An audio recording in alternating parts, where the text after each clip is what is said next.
నమస్తే. ఈరోజు మన లైఫ్ స్టైల్లో మల్టీగ్రెయిన్ పౌడర్తో పిట్టుని ఎలా ప్రిపేర్ చేసుకోవాలో ఈ వీడియోలో చూద్దాం. ముందుగా ఒక బౌల్ తీసుకొని అందులో ఒక కప్పు మల్టీగ్రెయిన్ పౌడర్, అరకప్పు బెల్లం పౌడర్, ఒక 2 టేబుల్ స్పూన్ల వరకు ఎండు కొబ్బరి తురుము, 1 టేబుల్ స్పూన్ నెయ్యిని వేసుకొని పిండి అంతా కలిసే వరకు కలుపుకోవాలి.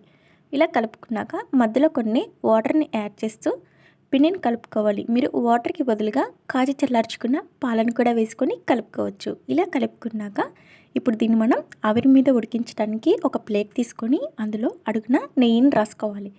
ఇలా నెయ్యి రాసుకున్నాక ఈ పిండిని అందులో వేసి ప్లేట్ అంతా ఒకసారి ఇలా కవర్ అయ్యేట్టు పెట్టుకోవాలి. ఇక గ్యాస్ ఆన్ చేసుకొని ఆవిరి కోసం వాటర్ని వేసుకొని బాయిల్ చేసుకోవాలి. ఇలా వాటర్ బాయిల్ అయిన తర్వాత ఈ ప్లేట్ని అందులో పెట్టుకొని మూత పెట్టుకొని గ్యాస్ని లో ఫ్లేమ్లో పెట్టి ఒక 20 నిమిషాలు ఉడికించుకోవాలి.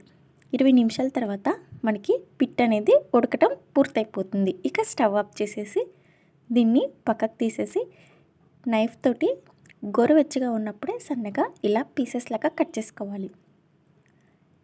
ఇది మనకి 2-3 రోజుల వరకు స్టోర్ ఉంటుంది. అలాగే ముఖ్యంగా ఆడవాళ్ళకి కానీ చిన్నపిల్లలు కానీ బోన్ డెవలప్మెంట్కి ఈ పిట్టు చాలా బాగా ఉపయోగపడుతుంది. ఎప్పుడైనా స్వీట్ తినాలనిపించినప్పుడు మీరు కూడా ఈ స్టైల్లో ఒకసారి ట్రై చేసి మీకు ఎలా వచ్చిందో కింద కామెంట్ సెక్షన్లో కామెంట్ చేయండి.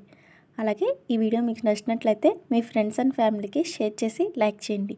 మరిన్ని healthy and easy tasty recipes కోసం మన ఛానల్ని సబ్స్క్రైబ్ చేసుకోండి.